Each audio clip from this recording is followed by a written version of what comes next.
All right, everybody. So since it's 3 o'clock, we will get started here. Hopefully we'll have a few more trickling in here.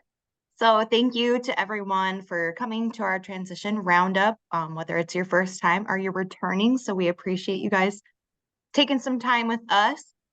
Today we have Melissa Floor that's going to be talking about out-of-district placements. And then we will have a couple of delegates, past delegates from our YLF, talking about our Youth Leadership Forum, also known as YLF for short. And just a couple of things to go over for TSLP. We'll do that first, and then we'll have Melissa on here. Oh, well, good. Okay, so some upcoming events for TSLP is we are going to take a few months off here for those roundups just because it's busy with the holiday season. So our next one won't be until February 28th of next year, so 2024, crazy to think about. And then we have one in April as well. Again, it'll be that 3 o'clock Central Time or 2 o'clock Mountain Time. And then we just wrapped up yesterday with our Let's Talk Work events. So the next one coming up here will be our Catch the College Wave, which we just renamed this year. It was called Catch the Wave, and now we've changed it to Catch the College Wave. So the first one is mine in Mitchell, and that will be on January 10th. Then Beb's in Sioux Falls on February 13th. Kate's in Aberdeen on March 26th, and then in Spearfish on April 11th, and that is Steph's. And then our 25th annual Youth Leadership Forum, which again, we have some of our past delegates here, will be being held up at the Northern State University in Aberdeen from June 2nd through the 6th. And then we have our annual Transition Summer Institute over in Acoma, which is just across the river from Chamberlain at Arrowwood. And that's July 10th and 11th. So be looking out for those. And then make sure if you have any students for sure that are interested in Youth Leadership Forum, which we'll talk about later on today, that they are getting those applications in because they are due on December 22nd. And then here is just that link to the Youth Leadership Forum that you can go on to later. And also, I realized I never introduced myself. I am Maya Gillen. I'm one of our TSLP or transition liaisons. And I will have my two other counterparts introduce themselves as well. So I'll have Dan introduce himself. Good afternoon, everyone. I'm Dan Rounds. I work out of the Pierre area, and I'll turn it over to Bev. Hi, everybody. I'm Bev Peterson. I work out of Sioux Falls and work with school districts in the southeastern part of the state. Good to see everyone. Perfect. All right. And then one thing to note is Kate just put up a TSLP Facebook page. So make sure you go in and like us. It's been up for about a month. So again, we'll post all of our events on there as well. So be sure to go and like us on Facebook. And Melissa, I am just going to get your slides up here and then I will let you take it away.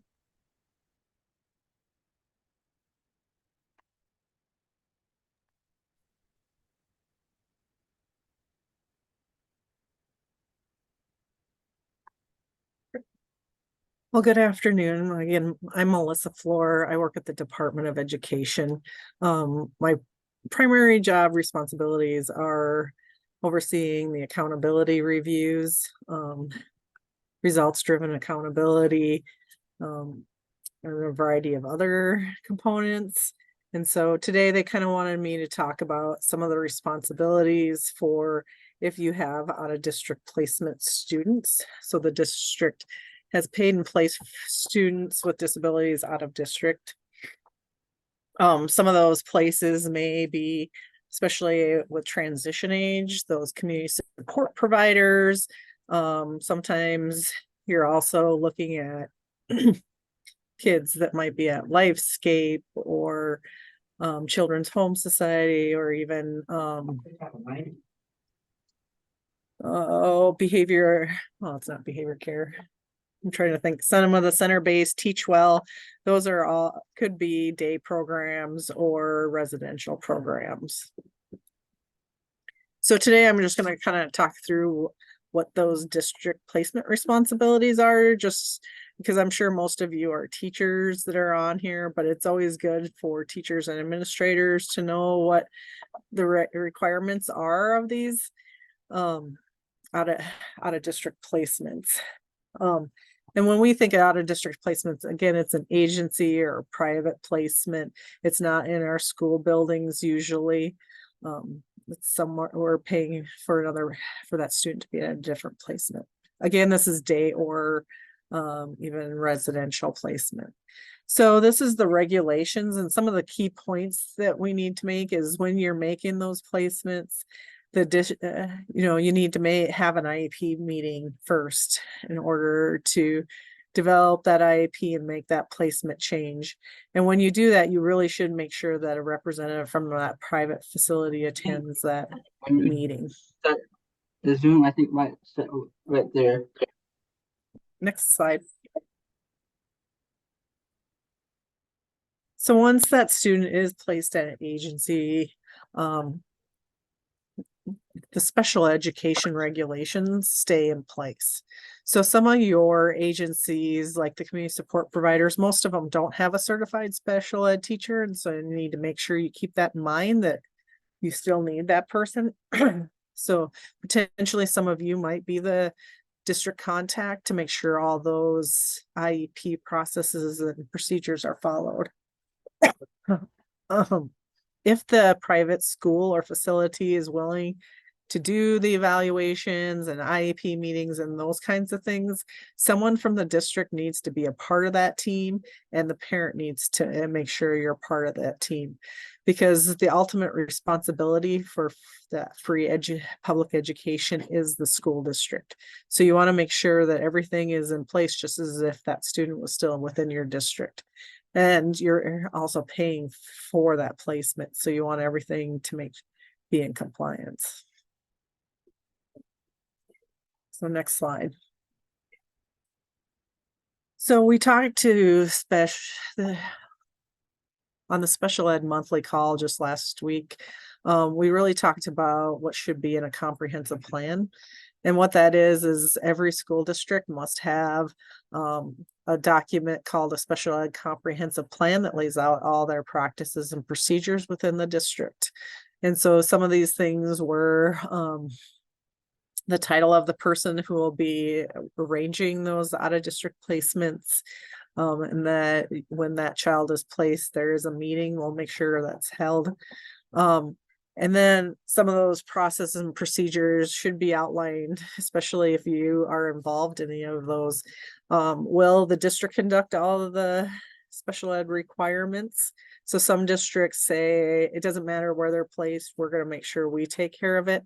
And then some of the districts are, if that agency is willing to do those things and can have the certified staff to do that, who will participate in those meetings and make sure those requirements are met. We encourage the title of the rep. Sometimes it could be the elementary principal will be the one to assign who will be on that, involved in all those meetings with that student that's placed. We really encourage someone with those special ed background from the district to be involved, just because we want to make sure all those requirements are met. And we need to make sure that documentation comes back into the district and isn't just all housed at the outside agency if they're writing it. Next slide. So just so you're aware of, when we come to your district to do reviews, we'll review that district's comprehensive plan on that process. And we also pull those out of district files. And again, that could be a day placements or your residential placements.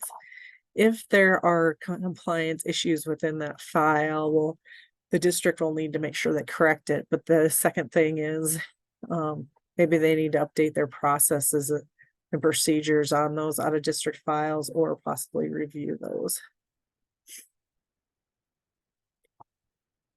when we actually conduct those agency reviews, so when we go to those community support providers or other entities, we look at that agency comprehensive plan template, and you are welcome to use it. It's online. And we really talk about in there who's going to be responsible for what, how does that communication look like, what can that agency do to support the development of those IEPs and those kind of things. But we also do technical assistance with that agency on what the requirements are and how they can better collaborate with districts. And if they don't do the special ed work, again, how can they report information and how can they be really involved in those IEP meetings to really improve those outcomes for your students with disabilities?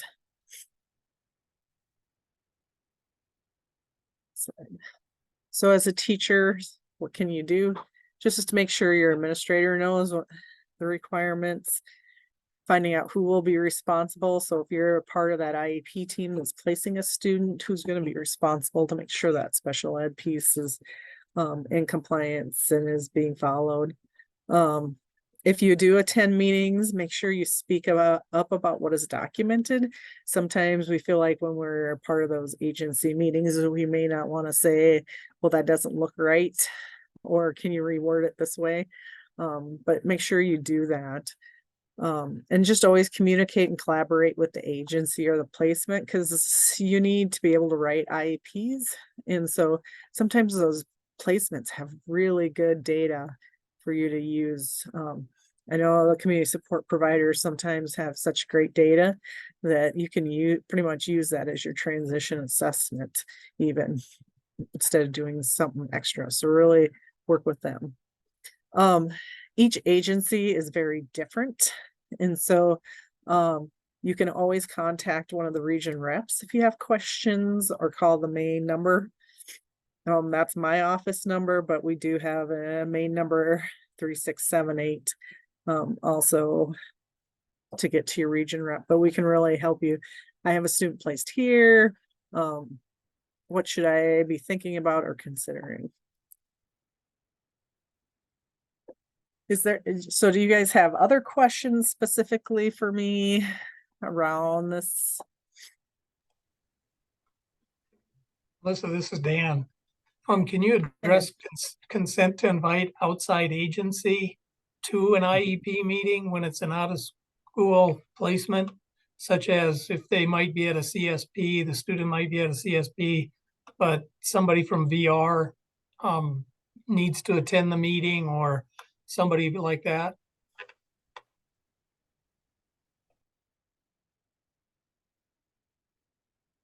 So your student is already at the community support provider, right? Getting services from them. Correct. And now you need to do the inviting outside agency. So you're asking, right? So in the outside agency, you need to get the VR consent to attend before sending out the meeting notice. But I need more information for you, Dan. No, that's kind of what my question is the outside agency is working with the school district, and then we're going to have an IEP meeting, and the school is responsible then to ensure that there's consent signed by the parent prior to the meeting notice going out. Even though they're not coming to the school, they might be having the meeting at the CSP.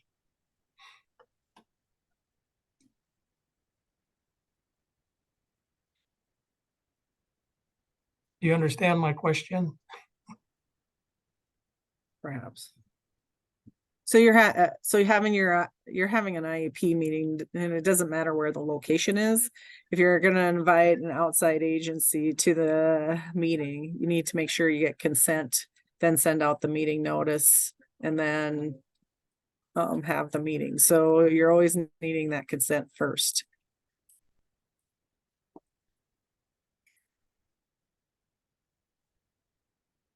So if the agency is holding that meeting, someone from the school district and the agency would need to be communicating as to, okay, who is going to be sending that out? Because yeah, Oh, yes. consent needs to be sent to the parent, unless the student does not have a legal guardian, then the young adult, I should say, could sign that themselves, correct? Right. So just knowing that most of our community, for sure, like most of our community support providers do not have special ed instructors on staff. So that really means it's this district's responsibility to make sure that all those components are done. So if you're gonna invite, if that's what you, so a teacher's gonna have to be involved in that, and they're gonna have to be the ones following the same processes if the district was, if the student was in district. Another thing I'd like to just throw out there, just because we've been doing a lot of reviews lately, and I've seen this a couple times, is remember that if a student is continuing to receive services through the age of 21, at an 18 to 21 program, that the course of study needs to also go through the age of 21. Even if there's not enough boxes, there's only enough boxes for grade 9, 10, 11, 12. You gotta have those extra 3 years or however many additional years the student will be receiving the services in the IUP. Oh, bless them. So if you have a parent that doesn't want their, oh, sorry, this is Robin from the Smith. So if you have a parent that has decided their child is not going to go through 21, but is able to go through 21, would you still want to fill out those boxes, or do you guys have some experience you can share there? Well, once the team, Oh. when the team has decided this is the plan, whether it's 1 year, maybe it's only 1 year that additional year they'll continue to receive services. However long it's determined, then the course of study would need to be filled out for that amount of time. For, in some instances, I've seen some cases where the student is just going 1 additional year, for example, to project search, and then they're going to be done. Some of them go 3 more years. So does that make sense, Robin? Yes. Yeah. Oh, absolutely. But I think the team recommends them staying, but I think the parents like, I think we're going to be done. Well, we kind of say it's the district's responsibility to come up with the plan. So if the plan is to go till 21, that's what you're going to plan for. Even if the parent all of a sudden says, I think after next year he'll be done, until he's done, That's on the paper. What page is it? actually done, then you always plan for him to be there. So we have a lot of kids that'll say, well, I'm not coming back next year. And then they show up anyways.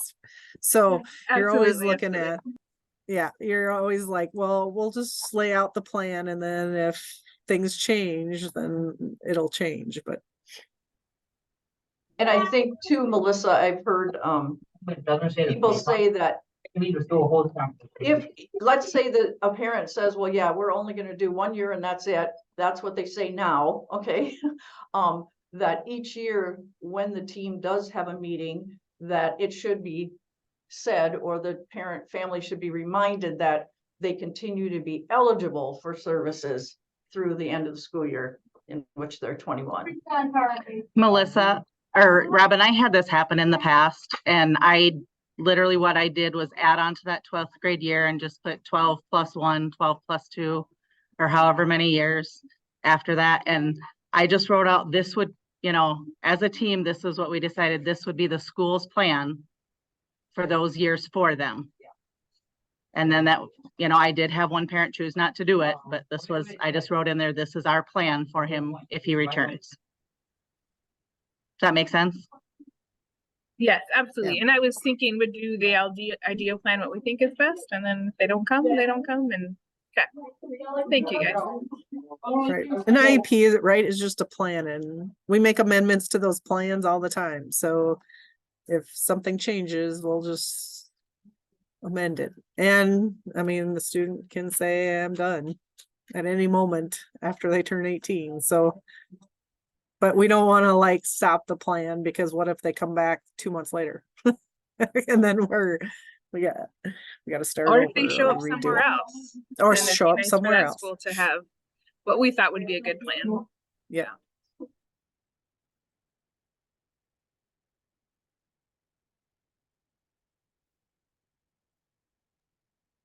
Awesome. Bev, Oh, go no, ahead. go ahead. Since we're talking about reviews, right?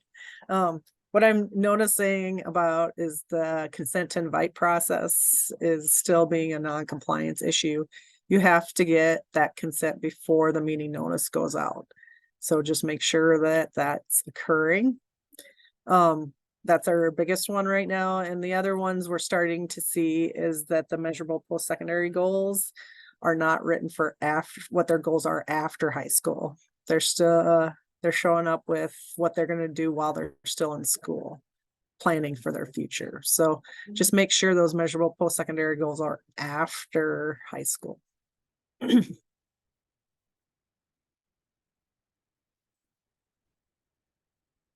I think right now that's the only two areas that we've been calling districts out on. Anyone have any other questions for Melissa?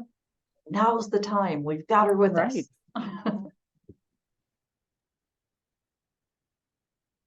I have a question, or I have something to say. I think I'm guilty of. I have a student that's out of district placement and had turned 16, and I did not invite the outside agency. I guess I was thinking that since it was a out of district placement and in a residential facility that, you know, and they have transition services written into the IEP, and they have their own staff there and everything, and there is a special ed teacher there on board.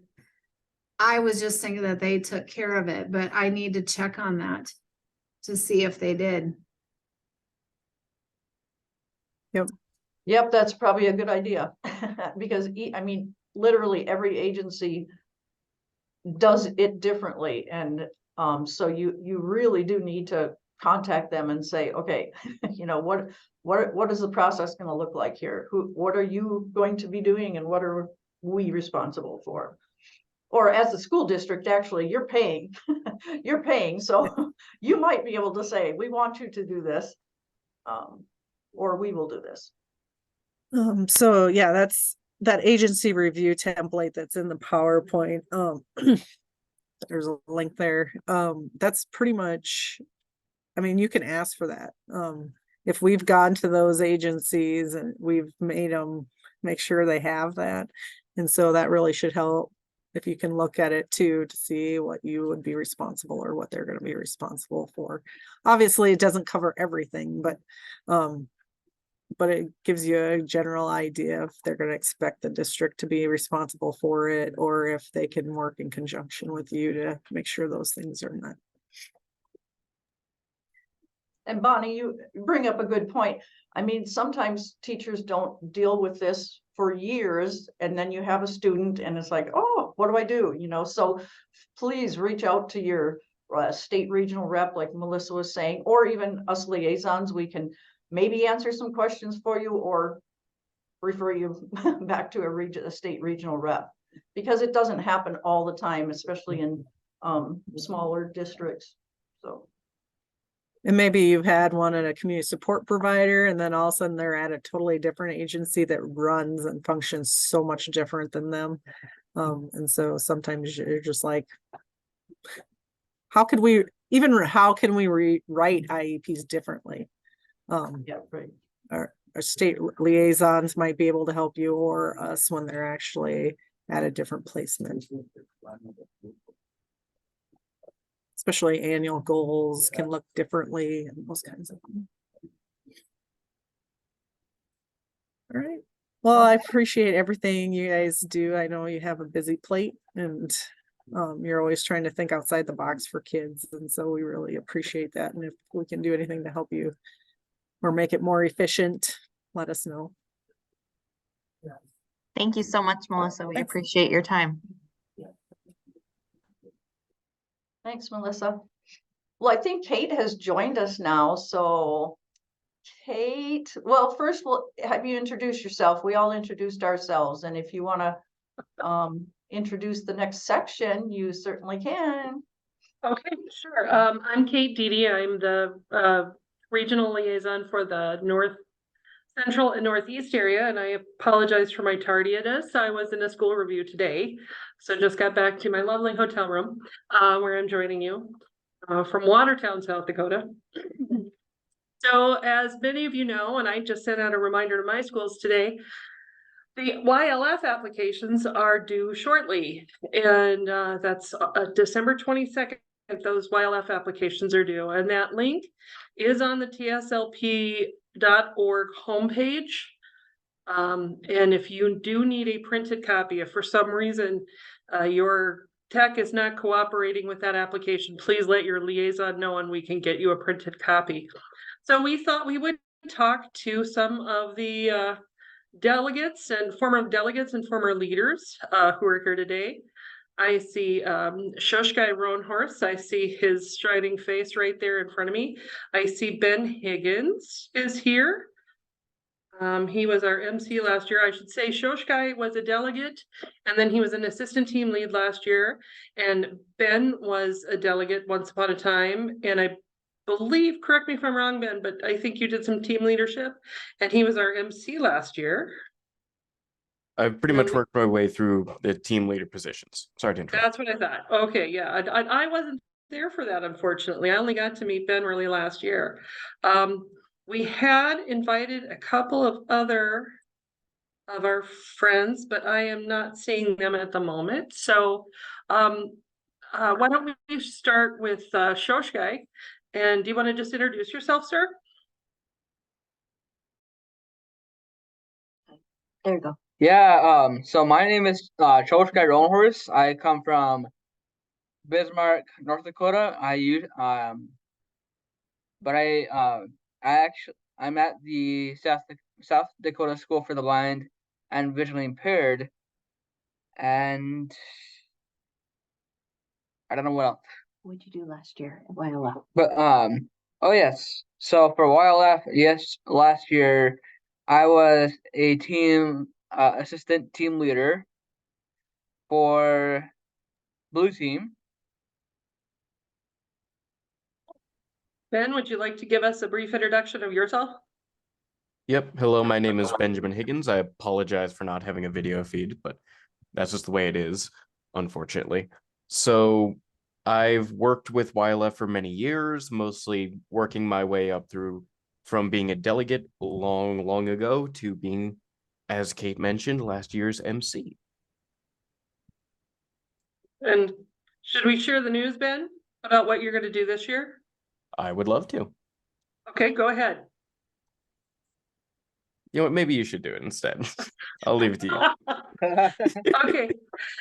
I just texted Ben the other day and we asked him to come back as MC for YLF 2024, and he has agreed to do so. So we're very excited to have him back. Yep. Very excited. It's always a pleasure, and I am very grateful to Caden for everybody at the Transition Services Liaison Project for inviting me back. Lets me know I did a good enough job. So.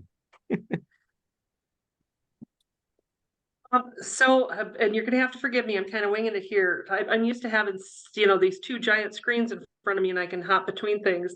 But I'm trying to remember what we talked about. A few questions, like, were there any presenters you remember in particular, or something that one of the presenters, one of the folks who came and spoke to us at YLF had said to you over the years that really stuck with you and really made you think? Well, coming right out with the big questions. I've been in positions at YLF through a lot of different years, but I think that some of the most impactful speakers are individuals who have dealt with more severe or more impractical disabilities or other afflictions, but have managed to strive through it anyways. Those people are always inspirational in their perseverance and everything they do. But I would have to say that Chad and Chris, who have worked with YLF for many years, even before I was a delegate, are always great to hear about and They've been guests many, many years, and they are always just, they're very honest, they're very truthful with the delegates and everybody else. And they're also very inspirational for advocating the message of YLF, which is self-advocacy. They are constantly encouraging delegates to pursue their own paths and chatting with them, making sure everybody's social, and telling their own stories as well. A very long answer for a very short question. No, I love your input. Thank you so much. Shoshkai, can you think of a speaker or a presenter over the years who's really connected with you?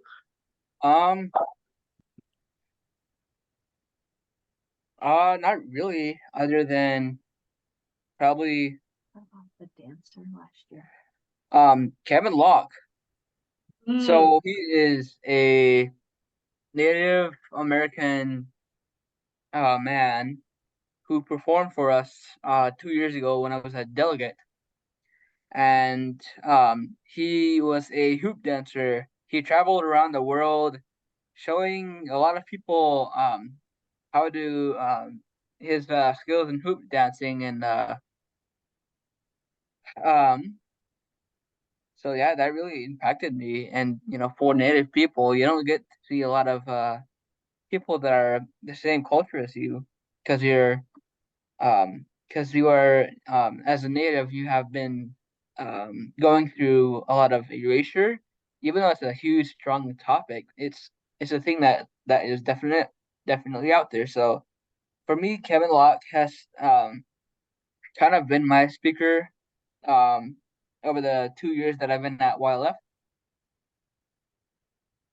Awesome. And unfortunately, we lost Kevin Locke Yeah, shortly after YLF 22. He passed away. So unfortunately, otherwise we would have happily brought him back again. We did have a young man last year named Max. I better mess up his last name. Is it Severe? Max Severe? Xavier. Xavier. Oh, okay. Well, hey, there we go. I really messed it up. And he presented some Native American dancing. It was really quite interesting and beautiful. And I think the delegates really enjoyed it.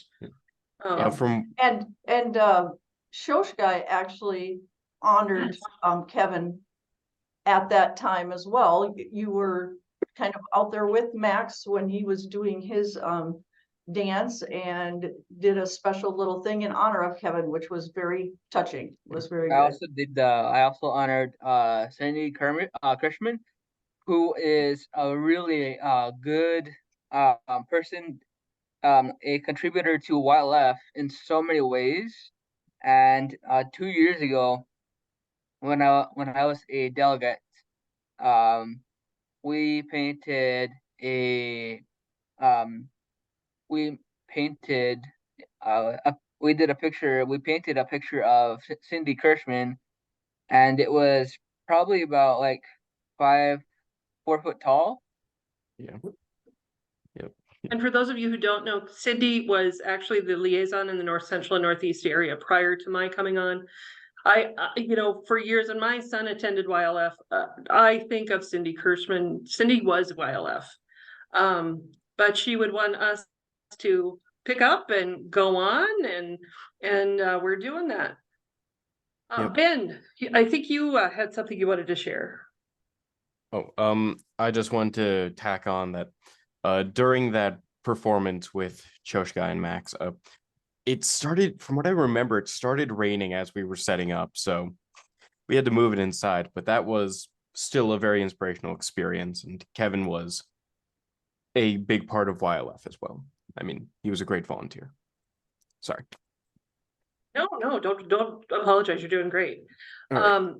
Can you guys share some of your favorite activities that you've done over the years with YLF? Can I ask a question though on that? Is that Absolutely. picture that you see of Cindy on that, is that what you drew? Is that the picture right down there? Yeah. Cool. Yes. I don't know it if you is. said that, but yeah, Yeah. very, very awesome. I was gonna ask that and then somebody popped that up and then I got interrupted. So thank you. Yeah. Sorry. Oh, sorry. Yeah, that we have a great relationship with the Red Rooster Coffee House in Aberdeen, and Dan Kleberg, who runs that. He's also an artist, so he kind of did the rough draft for it, and he does this every year. The students then get to paint that picture. So that, Yep. that was the year honoring Cindy. Yep. And they still have that mural up on display at the Red Rooster Coffee House in Aberdeen. So, I think if you can see that TSLP YLF 2022 video when I was a delegate, they have I think it was Matt, if right? I think Yes. the editor, he took a picture of that poster, that picture. And if you want to check out the YLF 2022 TSLP video, you will see a picture of the painting of Cindy Kirschman. yep. Yeah, no, it's You go to the TSLP.org event tab, you could scroll down and you'll see YLF. There are several videos there from the previous years, and including June 2023. I also think you can the last several times I actually found it and the YLF 2023 videos on YouTube as well. Just type in YLF TSLP 2022 or 2023, and it will, I think it will probably be the first several videos that will be on the top. Yep. And you will see the pictures of all of the delegates and all of the team leaders and assistant team leaders. of So kind of back to that question, what are your favorite things? What are some of the things, like if a new delegate is coming in, what would you tell them that we do during the week? And maybe some of your favorite activities that you participated in. okay. Josh Guy, would you mind if I go first? Sure, yes, go ahead. Thank you very much.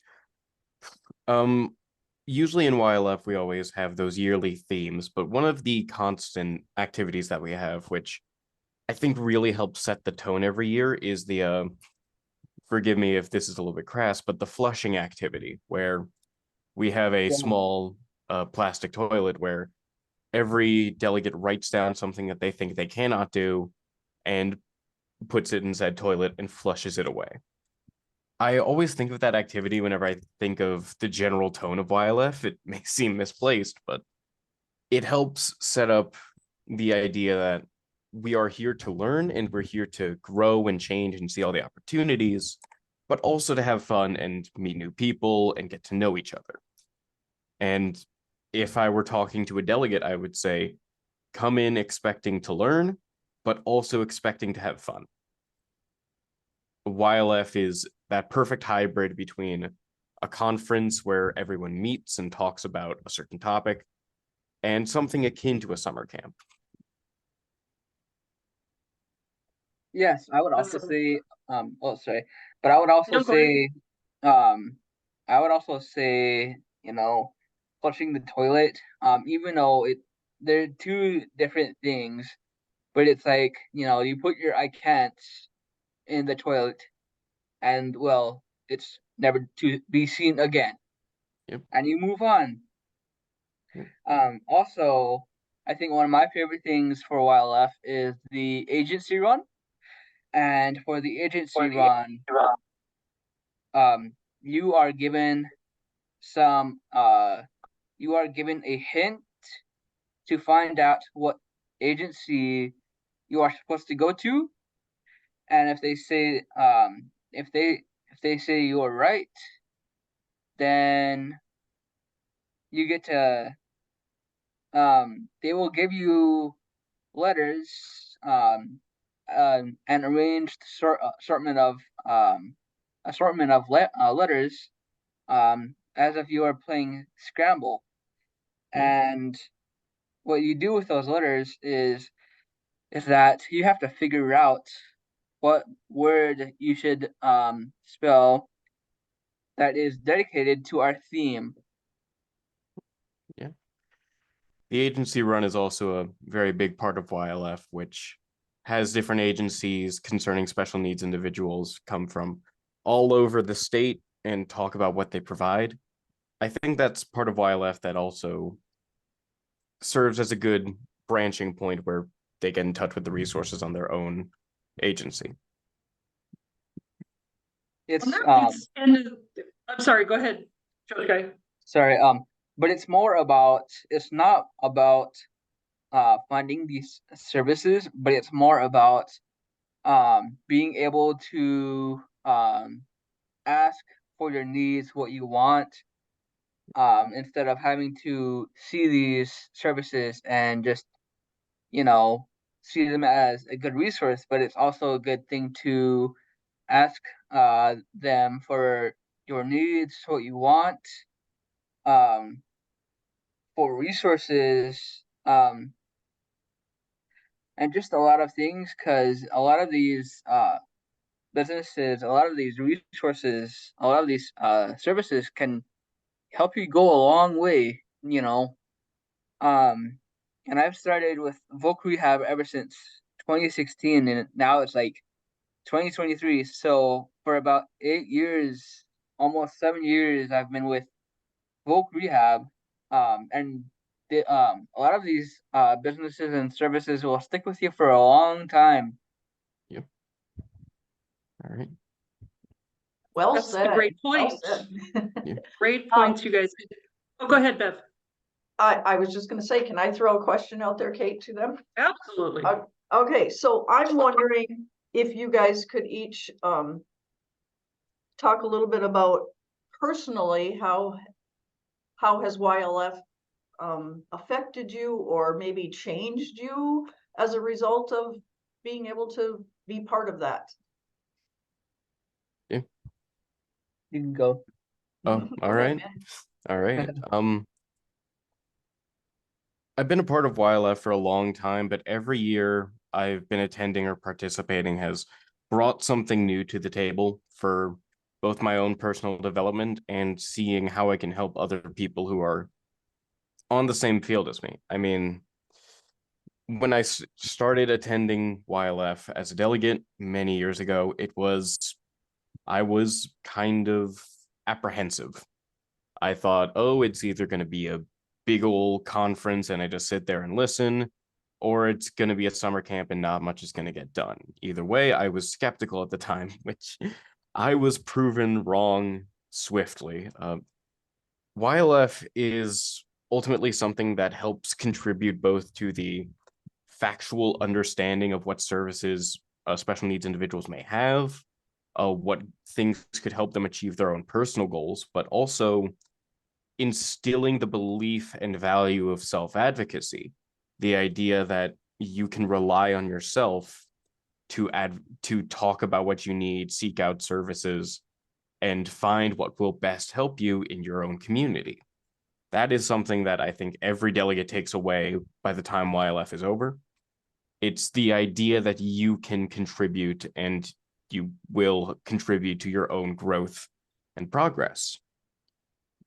I see a lot of individuals come to YLF and they're shy, they're a little bit scared, they want to go back home. By the end of the week, they're talking about what they want to do from that point on, talking about what they learned and the people they met. So I've changed a lot as part of YLF. They've greatly encouraged me to go out and be independent in my own community. Great to hear. I would also. Huh? That's great to hear. And I was going to say, Shoshkai, what do you think? I would also agree with Ben that, you really don't expect a whole lot when you first come to YLF and, you get signed up, you get registered, you get your own dorm room and you don't want your own dorm mate, and a lot of these nervous feelings start to come up, and then, you're really shy at first, and over the week, you get brought out of your shell, as mentioned by some of the awards. But not only that, but I think that for me, YLF is really life changing, and I could say that to an extent, and still not, have enough words to say about it.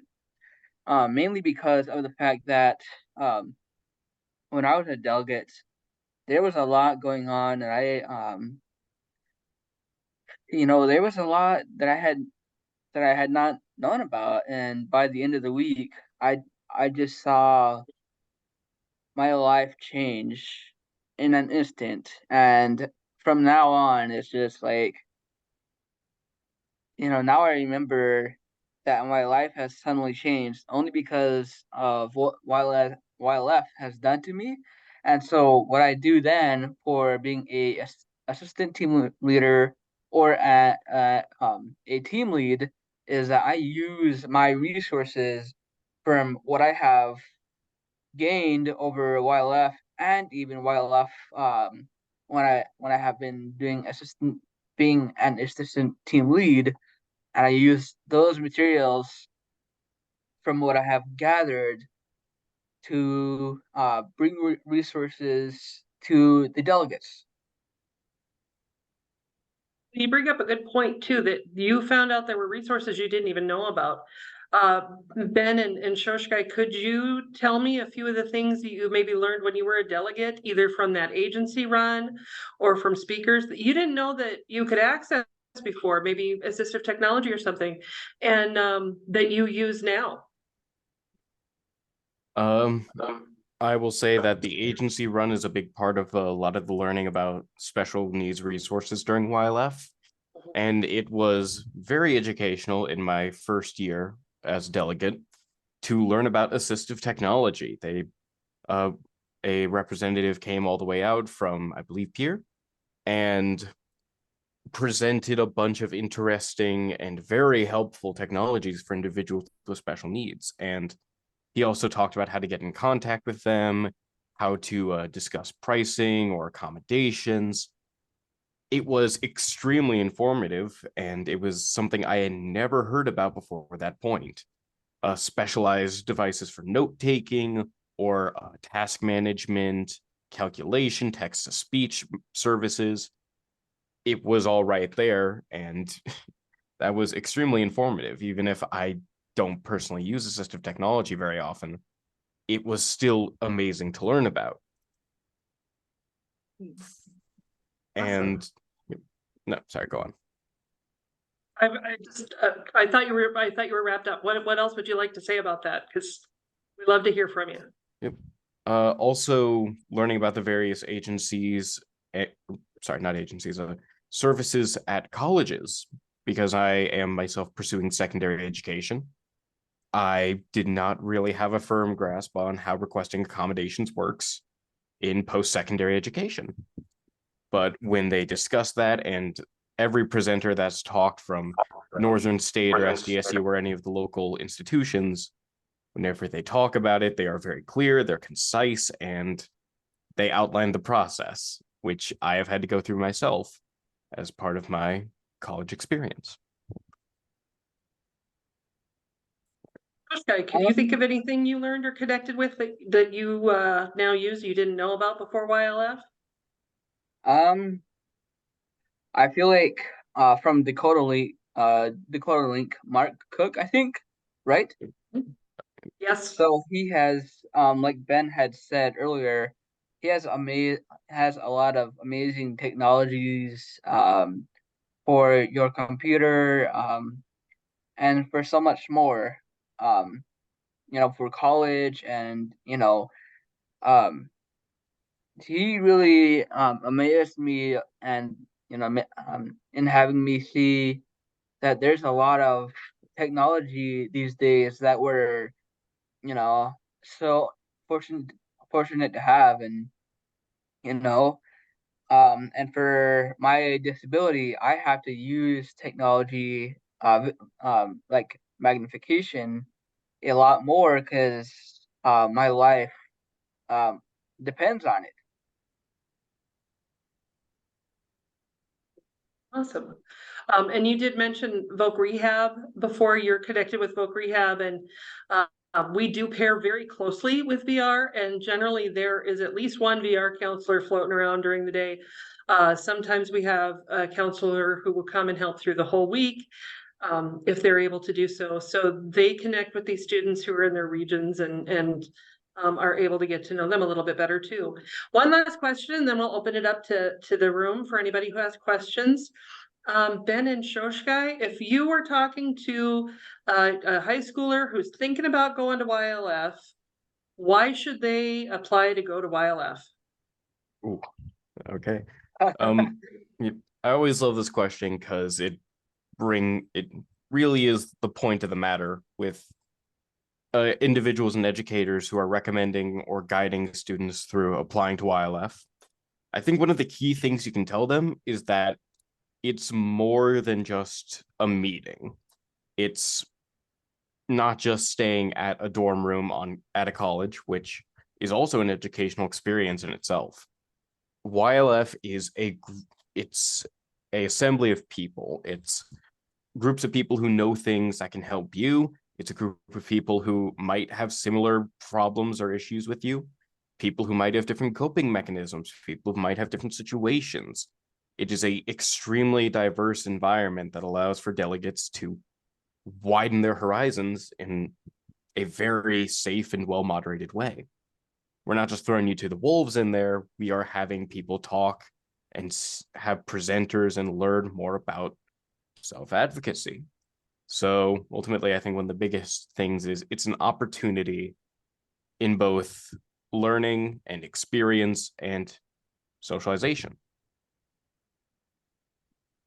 And all of those three aspects work together to make YLF as transformative as it is. I love that word transformative. That's what we hope. Yeah. Shoshkai, what would you say? Gosh, I have a lot to say, but otherwise, for me, I would say that, I think that, being, a student with disabilities, with a disability, I think not only being able to connect to someone that has that same disability and see how they live their life, because it's like a way of saying you're not alone, you are supported, you can improve yourself. And I also think, also like what Ben had said earlier, I think that it's not just a whole lot of conferences and events, but it's like it's kind of that, but more, you try to make it fun at the same time by by um doing fun things at the end of the day, like Thunder Road, um uh dance party, um Mhm. um Magic Joe, and then um just stuff like that. It's not just a huge conference or event where you get to learn about the how to improve yourself, but it's also having fun at the same time at the end of the day. But I also feel like for any other student, it's like you get to learn more about yourself, and that you get to improve yourself, you get to see yourself grow. For me, and since I ha- this since I have applied as a team leader, I know I can improve myself, I know I can grow, I know I can be responsible now, and I know that I can be a self advocate. And I feel like no one is a better self advocate than Andrew, who was our MC 2 years ago when I was a delegate. He came and spoke to YLF last year about whether or not to disclose your disability too, didn't he? Yeah. Yes. Yeah. Does At, anybody have any? Oh, sorry, Shoshkai. Go at ahead. some point, you are going to have to disclose your disability. Yep. For me, since I have a visual disability, um, for me it's my opinion, but it doesn't have to be your opinion. But for me, I would feel that I would disclose my disability as of, let's say, work or getting a job, because if you don't disclose your disability, no one will know that you have a disability, and people will think that you're acting weird. And it's all about being an advocate for yourself. And I think disclosing your disability is, I feel like, one of the ways that you're advocating for advocating for yourself. Yep. It is. And Andrew was a great presenter last year. He did a really good Yes. job of explaining how and when to disclose, if it's necessary, and if you should do it. I think that the delegates really enjoyed talking with him as well. He has a great personality. So, Yes, he does. all right. So, Kate, you had did you Well, have I was another gonna question? ask if anyone in the room had any questions for Ben or Shoshgai. Yep. Or questions about YLF. You know, you can speak up now. Yep. Speak Don't now be or hold your afraid. peace. Yep. Speak now or Don't hold be your peace until next time. Yeah. don't be afraid. Now Yeah. is the time. Yep. Nobody? Lacking Really? All right. any questions at the Uh, moment. Do you guys have any final thoughts? Thank you all for listening. I appreciate your attention. And I hope that when you talk to your students or anyone you're meeting with, that YLF is mentioned at some point. But that's just me shilling, I suppose. All right. Thank you all. I would say a great thank you to Kate and my job supervisor, Kirsten. Um, I think for all of you who have students at school, I think, you know, just show them, or show them a little bit of what wildlife is. And I feel like if you show them at first, um they might be interested, and then as a starting point. And then if someone is interested into wildlife, I feel like you can extend um extend the your conversation with students, and um just um and I feel like the video for 2022 and 2023 will give them um a lot of um a lot of Context. context, a lot of background.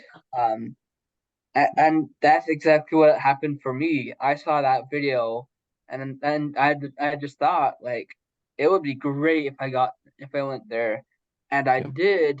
And also, one more big thing to tell your students or anyone that is interested into wildlife: if they do sign up, just know that um if you are declined, just sign up again. Please sign up again. Yep. That's exactly what happened to me. And I think a few years later, um, in 2022, I decided to sign up again for YLF, and I got elected. Yep. All right. Well, thank Thank you so much, Ben and Shoshgai. You guys are incredible ambassadors for YLF, and you're both amazing self-advocates out there doing what you need to do to get the help you need to meet your goals. So, and I hope YLF had a part in helping you get there. So we appreciate it very, very much. Thank you everyone for coming. We now take a break until February, I believe. I'm not sitting at my desk where I have it on my wall, but I know you guys discussed that before I came in. And as always, if you have any questions, concerns, anything comes up, please contact your liaison. We are here to help you out. So thanks again, everybody. See you next time. Thank you. Thank you.